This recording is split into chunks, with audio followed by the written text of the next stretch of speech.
Hi, it's Darren from ProBlogger here. I want to talk today about products. A lot of bloggers have released products, whether they be ebooks, courses, membership sites, software, t-shirts, whatever it might be. A lot of bloggers have been releasing products in 2010.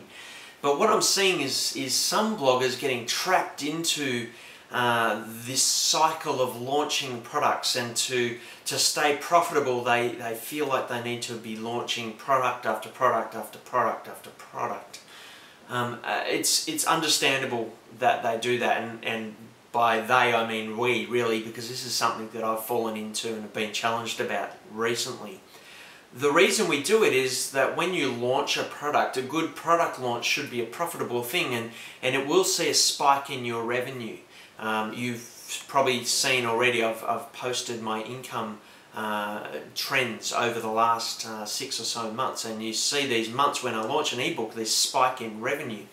And it can be an exciting thing, an exhilarating thing, and it can be quite addictive to see the dollars roll in when you launch a product. And so if you want to see your income remain high, one of the things that we automatically think of is, well, if I had great income in July and that spiked my revenue, maybe I need to launch another product to match it.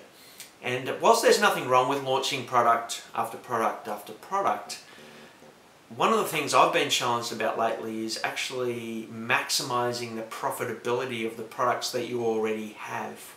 It can be easy to get trapped into this mindset of I need to launch another product to increase my revenue, but really there are ways of increasing your revenue by promoting the products you already have better, rather than just seeing a spike in sales and then it just dropping back to normal. What would happen if you could drive sales every day from your ebook? Now, one of the most logical ways to extend the profitability of a product is to do another promotion, and we're seeing a lot of bloggers do that at the moment. Black Friday sales, where you can get discounts on products. Christmas sales coming up. We'll see a lot of this sort of promotion at this type of time of year, and that's great. That's one way of extending the profitability of a product, but again it just leads to another spike in sales, and then things drop back to normal. So how can you actually increase the volume of sales of your products on a day-to-day basis? Now, the most obvious way to do this is to simply be promoting it in your sidebar or in your navigation area, be promoting the products that you've already released. That's a great way to do it, and if you're not doing that already, you really should be. Advertise your products where other advertisers would be advertising theirs, or instead of other advertisers advertising theirs. That's a no-brainer. Another great way to do it is to go back through the archives of your blog to old posts. Your old posts are being read by people. People will be arriving at them from Google. They'll be arriving at them from other blogs that link to them. They'll be arriving at them from all kinds of places. So if there are relevant topics covered in your archives relevant to the products that you have, you really should be promoting those products on those particular pages too. So if you go to digital photography school and you look at a lot of the portrait articles that I've got there, free articles on the blog, you'll also see alongside them promotions of the portrait ebook that we produced. Now, it's a bit painstaking to go back through all your archives like that. You may want to find a way to do it by automatically inserting them into a category. But even if you do go through them all manually, it's well worth doing, because over the long haul, even if those links just bring in 1 or 2 sales extra per day, that can be hundreds over a year, and that can really prove to be a very profitable exercise. Another way of doing it is to write future posts and be inserting, when you write about topics in the future on your blog that are relevant to your products, again, you should be promoting those products, and just have that mindset as you're writing things. Is this relevant? Is this an opportunity to promote one of my products? Another thing that some bloggers do is run advertising campaigns. I know one blogger in particular who's using Facebook ads and Google AdWords to promote their products. They're not just relying upon the organic traffic coming into their blog.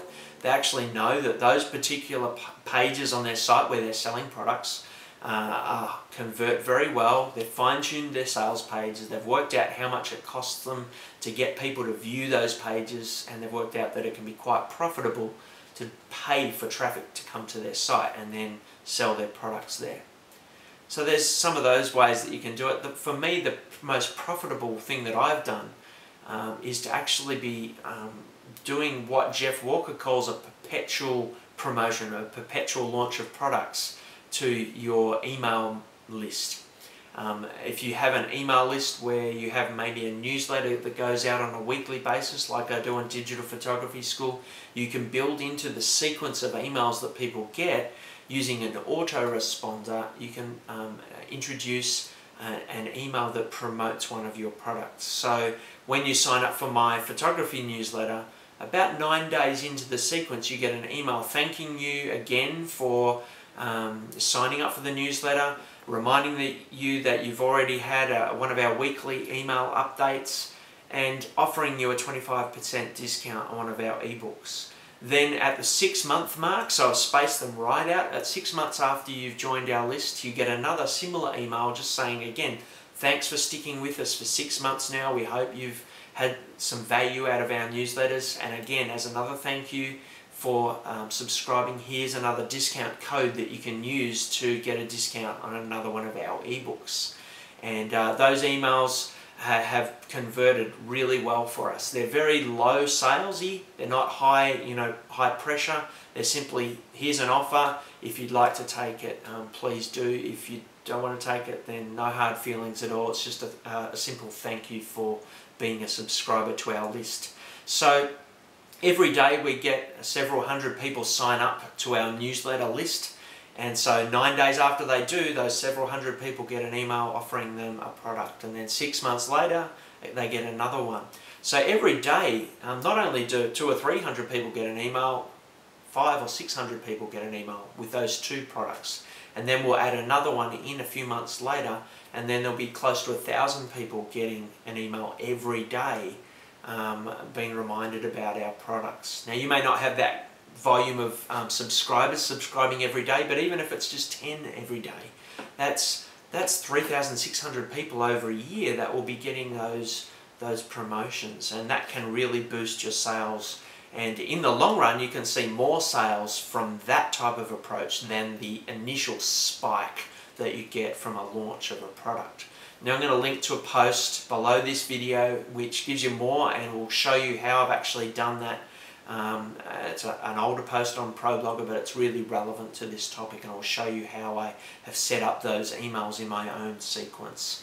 So if you've got another way of promoting a product that you might have for the long tail, not just for the spike, but to maximize sales over the long tail, if you've got a tactic along those lines, I'd love to hear about that in comments below.